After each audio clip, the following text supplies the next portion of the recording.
France Inter, le 7-9 de Patrick Cohen. Invité de France Inter ce matin, la présidente du Front National. Bonjour Marine Le Pen. Bonjour. Vous venez d'entendre Bernard Guetta. Vous avez des solutions, vous, pour sortir de la crise ?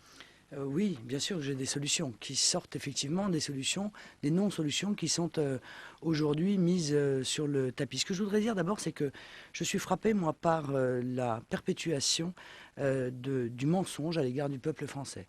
Ça Quel fait quand mensonge ? même le mensonge qui consiste à faire des sommets tous les mois et tous les mois sortir des sommets européens en disant on a sauvé la Grèce, ça y est c'est fini, on a sauvé l'euro, ça y est c'est fini, et puis quelques jours plus tard on nous explique qu'en fait la situation est plus grave qu'elle ne l'était avant le sommet précédent. Bon. Je crois que les Français ont le droit à la vérité. La vérité, c'est qu'ils ont raison, et je sais qu'ils le sont, d'être extrêmement préoccupés par ce qui apparaît aujourd'hui évidemment comme une crise systémique.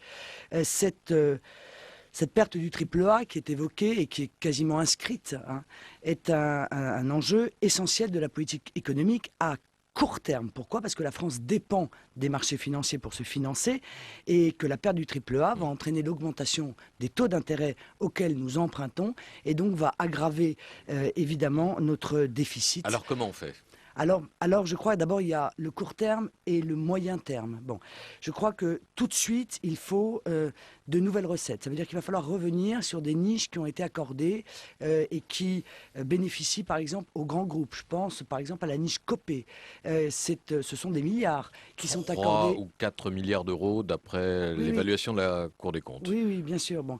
Et il faut que les grands groupes financiers et économiques soient imposés aujourd'hui, et vous le savez, hier en tout cas, avec le bénéfice consolidé mondial. Qui vient d'être aboli. Voilà, il versait 0 € d'impôt. Par exemple, Total a par exemple fait 10 milliards d'euros de bénéfices en 2010. Pour ses activités à l'étranger. Oui, pour les activités qui sont soutenues. En France, elles sont déficitaires. Monsieur, qui sont soutenues grâce à l'État français, parce que ne croyez pas que Total obtient des contrats à l'étranger sans l'aide de l'État français. Donc ça ne peut pas aller toujours dans le même sens. C'est l'impôt sur les sociétés qui n'est pas payé.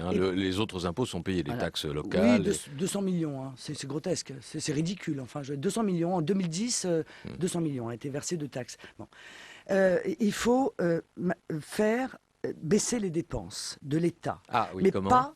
Oui, alors attendez. Pas de la manière dont le fait le gouvernement, c'est-à-dire en créant des taxes nouvelles qui portent sur les classes populaires et les classes moyennes. Notre pays a somme toute une chance dans son malheur, c'est qu'il gaspille. Et ça, c'est la politique de Nicolas Sarkozy qui a suivi celle de M. Chirac, qui a suivi celle de M. Mitterrand. On gaspille des sommes qui sont spectaculaires dans notre pays. On joue les généreux et on dépense l'argent des contribuables parce qu'évidemment, ceux qui le dépensent considèrent que comme ce n'est pas leur, ils peuvent en faire ce qu'ils veulent. Vous avez des exemples de gaspillage, Marine Le Pen ? Par exemple, les collectivités territoriales. C'est insensé. Avec cette clause générale de compétences, eh bien, les collectivités territoriales se mêlent de tout ce qui, normalement, revient à l'État. Il faudrait couper dans les aides sociales, par exemple. Mais pas dans les aides sociales, monsieur. C'est beaucoup du budget des collectivités territoriales. Je vais vous dire dans quelles aides sociales il faut couper. En l'occurrence, c'est celles qui touchent les étrangers, mais je vais y revenir. Bon. Mais premièrement, les collectivités territoriales doivent faire un effort, parce que les milliards qui sont versés à des associations qui n'ont pas d'adhérents, les palais que se sont fait construire les présidents de conseils généraux, les aides multiples qui sont distribuées dans le monde entier. On aide 80 ou 100 pays dans le monde, comme ça, juste pour avoir une stature internationale et pouvoir aller faire des voyages en chemise à fleurs. Ça, déjà, c'est une urgence. Bon. La deuxième chose, c'est le coût de l'Union européenne. Il faut arrêter tout de suite les plans de renflouement. On sait très bien que cet argent, il est versé à fonds perdus. Nous avons déjà versé près de 10 milliards à la Grèce et nous sommes engagés pour 32 milliards, rien que pour la Grèce. Pour tous les plans de renflouement de garantie qui ont été votés, c'est déjà 60 milliards. Et avec c'est le prix pour sauver la zone euro. Et avec le fonds, oui, mais vous voyez bien que ça ne fonctionne pas. On sait qu'on est censé prêter de l'argent dont on sait d'ores et déjà qu'on ne le reverra jamais. Bon. Et puis, effectivement, il y a les budgets sociaux. Voilà. Les budgets sociaux type AME, c'est-à-dire les budgets sociaux sont aujourd'hui en très grave déficit et on continue à faire entrer dans notre pays des étrangers en situation légale, sachant qu'en fait ce sont des chômeurs, puisqu'il y a 5 millions déjà de chômeurs dans notre pays. Il faut donc réduire les dépenses publiques selon vous, Marine Le Pen. Est-ce que ça passe par des réductions dans la fonction publique, par exemple? En février dernier, vous aviez lancé un appel aux fonctionnaires en leur écrivant qu'au contraire, il fallait arrêter la RGPP. Fonction publique territoriale. Ouais. On ne peut pas dire d'un côté, on diminue le nombre de fonctionnaires d'État avec le coût social que ça entraîne, parce que quand il y a un policier en moins, il y a un coût social. Quand il y a un médecin en moins, il y a un coût social. Donc il faut restaurer des effectifs Mais dans la revanche, fonction voilà. publique d'État. Parce que là, aujourd'hui, Il faut réembaucher des fonctionnaires d'État. Attendez. Aujourd'hui, lorsque on supprime un poste de fonctionnaire d'État, on en crée 2 dans la fonction publique territoriale pour permettre aux roitelets dont je parlais tout à l'heure de se constituer une cour, parce que plus ils ont d'employés et plus ils sont puissants. Il faut arrêter la décentralisation. Oui, il y a des dérives terribles. Et d'ailleurs, M. Seguin, le président de la Cour des comptes, aujourd'hui décédé, a tiré plusieurs fois la sonnette d'alarme sur les dérives financières terrifiantes de la décentralisation. Vous pensez qu'il faut recentraliser? Aller à l'inverse? Je pense qu'il existe des dérives qu'il faut stopper parce qu'elles sont très coûteuses. Et puis, il faut supprimer, par exemple, encore une fois, les budgets sociaux tels l'AME, l'aide médicale d'État, qui est accordée exclusivement aux clandestins. Eh bien, on ne peut plus se permettre d'apporter, d'être généreux à ce point à l'égard des étrangers, alors même que notre propre peuple n'arrive plus à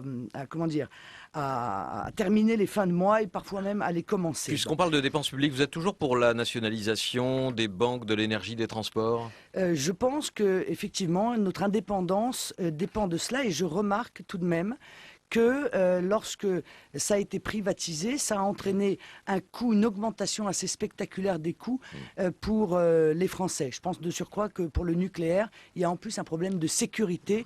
Vous avez chiffré ce que coûterait une nationalisation de toutes ces entreprises? Oui, mais ça se fait sur un mandat, monsieur. Or, moi, je vous dis aujourd'hui que la politique que je veux mettre en œuvre est une politique qui va nous faire retrouver la croissance et va nous faire retrouver la voie de l'emploi. Voilà. Et ça, c'est la politique à long terme, dont je ne vous ai pas encore parlé. Mais on va y revenir dans la deuxième partie, forcément. Parfait. Ne vous inquiétez pas, on continuera de parler de sujets économiques. On a d'autres questions à vous poser. Simplement, vous commencez demain une tournée à l'étranger, en Italie, où vous devez débattre avec une ministre du gouvernement Berlusconi, puis aux États-Unis. Mais récemment, c'est pour Vladimir Poutine que vous avez exprimé votre admiration. Poutine, c'est un modèle pour vous? Non, écoutez... soyons mesurés, modérés, et même dans l'analyse. Le mot admiration figure dans l'interview que vous avez accordée à ce quotidien russe. Oui, j'ai dit que j'avais une certaine admiration pour quelqu'un qui a réussi à mettre au pas l'oligarchie russe, c'est-à-dire ces grandes justement puissances qui étaient en train de spolier les richesses des Russes. Je crois que cette mise au pas d'un certain nombre d'oligarques a été quelque chose de positif. Il a mis au pas les oligarques, mais pas la corruption au sein de l'appareil d'État. Oui, mais vous savez, il y a beaucoup de choses à faire, et en matière de corruption, je suis pas sûr que la France non plus ait des leçons à donner. Elle est mieux classée que les Russes. Hein. Oui, elle est mieux classée que les Russes, mais enfin, elle n'est pas très bien classée pour la patrie, des droits de l'homme, de l'éthique, etc. Hein, permettez-moi, et toutes les affaires que nous voyons chaque jour le démontrent. Un coup à droite, un coup à gauche. Hein. Squarcini, Woerth, Bettencourt, Guérini, le casino, l'affaire du Carlton de Lille, etc., etc. Il n'y a pas un jour où il n'y a pas des affaires de corruption, de détournement de fonds, de prise illégale d'intérêts, etc., qui frappent notre classe politique. Vous ne voulez pas qu'on reste une seconde sur la Russie de Poutine? Ah non, mais pas du tout. Ce que je vous dis, c'est que c'est que la Russie est sortie exsangue de la période Gorbatchev et Eltsine, et que ça redevient une grande nation, et que c'est pas tout à fait évident dans les circonstances économiques mondiales.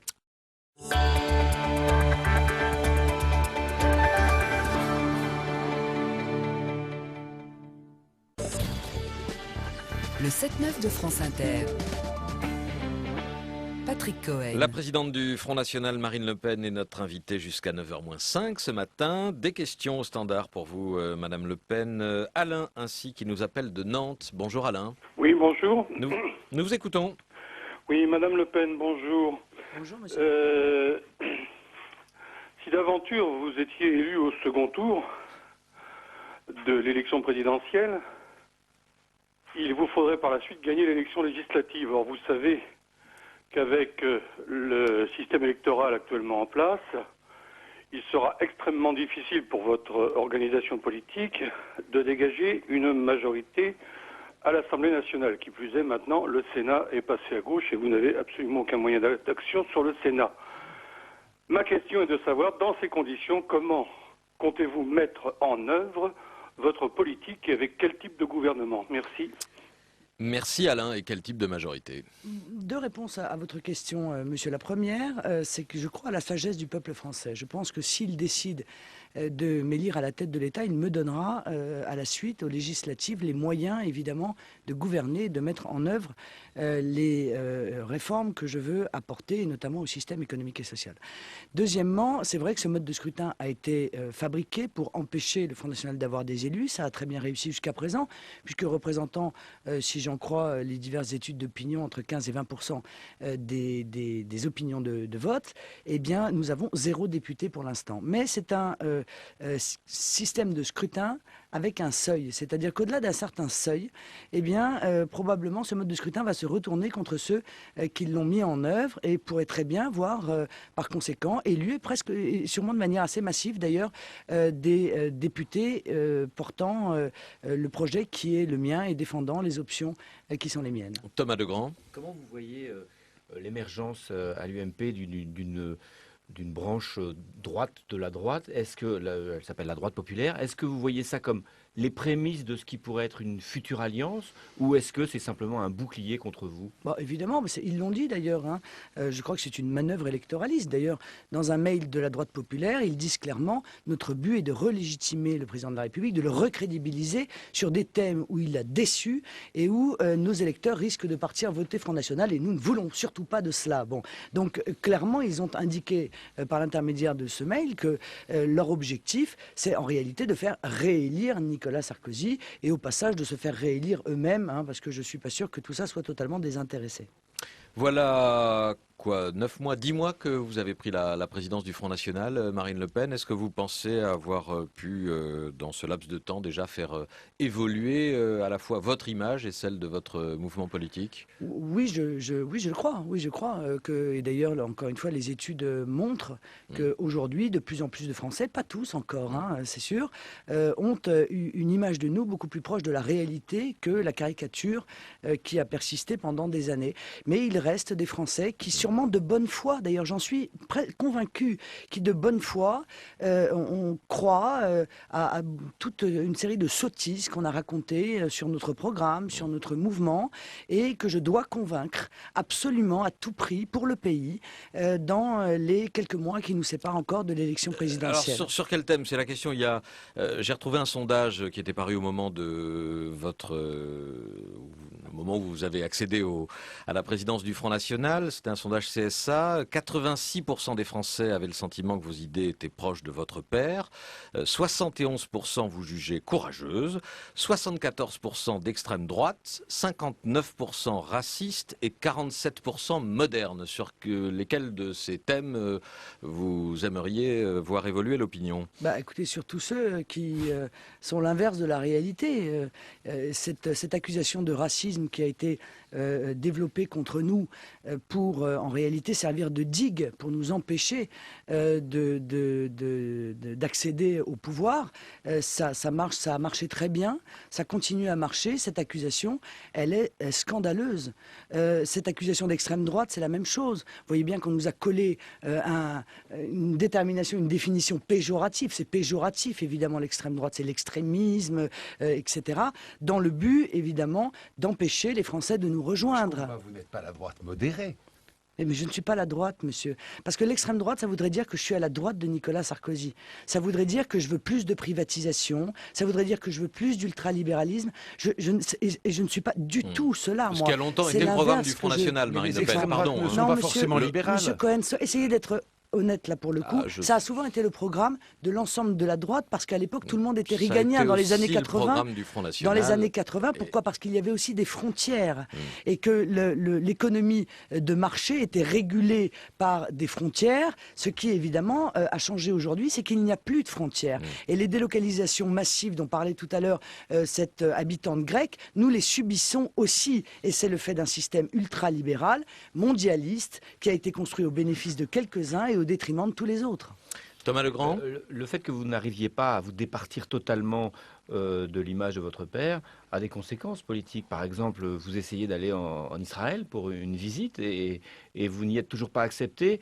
Les Israéliens disent tant que votre père restera président d'honneur Non. du Les Front National. Israéliens ne disent rien de tout cela. En Bon. tout cas, vous pouvez toujours pas y Moi, aller. on m'a empêché, un certain nombre de personnes m'ont empêché lorsque j'étais député européen, et j'étais d'ailleurs au groupe Israël du Parlement européen, d'aller en Israël. À compter de ce jour-là, j'ai dit, si je vais en Israël, ce sera à l'invitation officielle des autorités. Voilà, c'est aussi simple Qui que vous cela. considère Mais je toujours crois persona pas- non grata. Mais je ne crois pas du tout que le peuple israélien soit sur cette même ligne, pas plus d'ailleurs que beaucoup de médias israéliens, et pour la simple et bonne raison, c'est que sur l'accusation qui est faite contre nous de vouloir réguler l'immigration, de vouloir protéger nos frontières, permettez-moi de vous dire que le peuple israélien, lui, il protège ses frontières, et méchamment encore, et il régule méchamment l'immigration, et il défend très fermement son identité, et par conséquent, ils comprennent, je crois très bien pour une grande partie d'entre eux, que nous voulions, nous aussi, faire la même chose. Bon, en tout cas, vous êtes toujours persona non grata en Israël. Avec les institutions juives de France avec qui vous avez tenté de renouer des contacts, la ligne est claire. Le CRIF vous a demandé officiellement de condamner formellement tous les propos antisémites de Jean-Marie Le Pen et de Bruno Mais Gollnisch. le CRIF est une association non représentative. Voilà. Un nombre considérable de Français juifs ne se reconnaissent pas du tout dans cet instrument du pouvoir, qui est toujours d'ailleurs du bon côté du manche. Hein.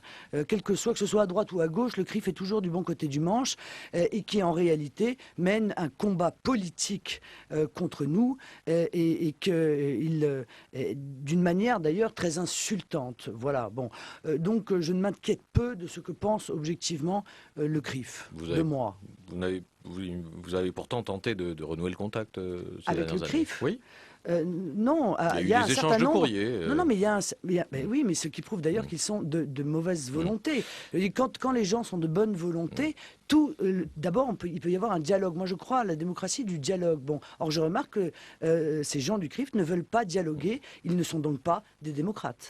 On parlait de Poutine tout à l'heure et de la Russie. L'un des alliés de la Russie, le président syrien Bachar el-Assad, il mérite d'être défendu, selon vous, Marine Le Pen ?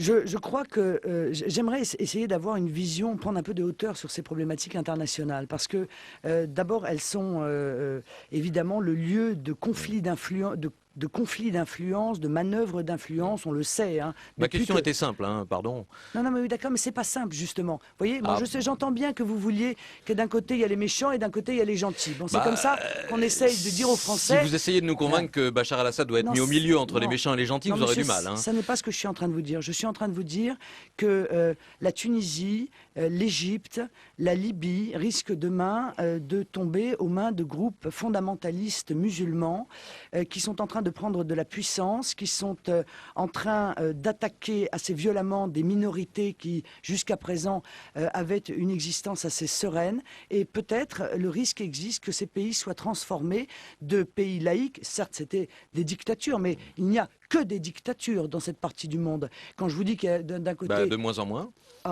Permettez-moi, pour La l'instant... Tunisie va voter librement dimanche. Oui, j'en suis ravi. L'Égypte. J'en suis ravi. Oui, attendons de voir. Permettez de voir comment tout ceci se déroule. Bon, vous auriez préféré rester dans la situation d'avant ? Je ne préfère rien, monsieur, mais je voudrais que les Français soient conscients que quand on reçoit Kagame, n'est-ce pas, en France officiellement, comme on a reçu M. Kadhafi à l'époque, quand on est en contact permanent avec le Qatar, à qui on vend la France à la découpe d'ailleurs, quelle que soit la situation, on retrouve les fonds du Qatar. Bon, l'Arabie Saoudite ne me paraissent pas être des exemples non plus de démocratie. Donc, je remarque qu'il y a les gentils dictateurs et les méchants dictateurs. Je voudrais juste que les Français prennent conscience objectivement de cela. Bon, cette déstabilisation de cette partie du monde doit faire l'objet d'une véritable préoccupation de notre part, et la montée en puissance, encore une fois, de groupes politico-religieux fondamentalistes, ceux qui ont brûlé l'ambassade d'Israël,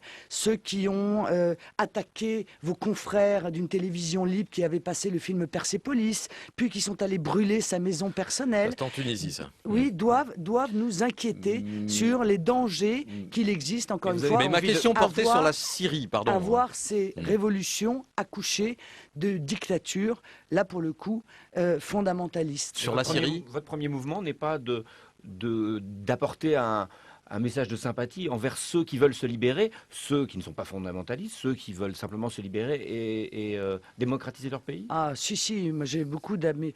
Non, mais ce n'est pas votre premier mouvement, parce qu'il faut qu'on vous le Oui, demande. mais monsieur, d'accord, mais vous êtes en train de me demander un sentiment personnel. Ça ne me coûte rien de dire j'ai un mouvement de sympathie. Le problème de la vie politique aujourd'hui, c'est que c'est vrai que ce qui vous intéresse, c'est le compassionnel, le sentiment. Non, pas du tout. Moi, ce qui C'est la m'intéresse, vision politique que vous bien pouvez sûr, mais avoir. moi, ce qui m'intéresse, c'est justement la vision politique, les enjeux géostratégiques, les dangers qui peuvent être ceux qui demain vont se développer pour le pays qui est le mien, auquel je suis attaché et dont j'essaye de construire un avenir meilleur que celui que nous prépare Nicolas Sarkozy et probablement M. Hollande avec lui. Bernard Guetta. Si on parle d'enjeux stratégiques, tout de même, au Maghreb et au Proche-Orient, on est en train de sortir, depuis janvier dernier, d'une situation réellement dangereuse, dans laquelle l'échiquier politique était monopolisé d'une part par des dictatures, militaires ou non, qu'importe,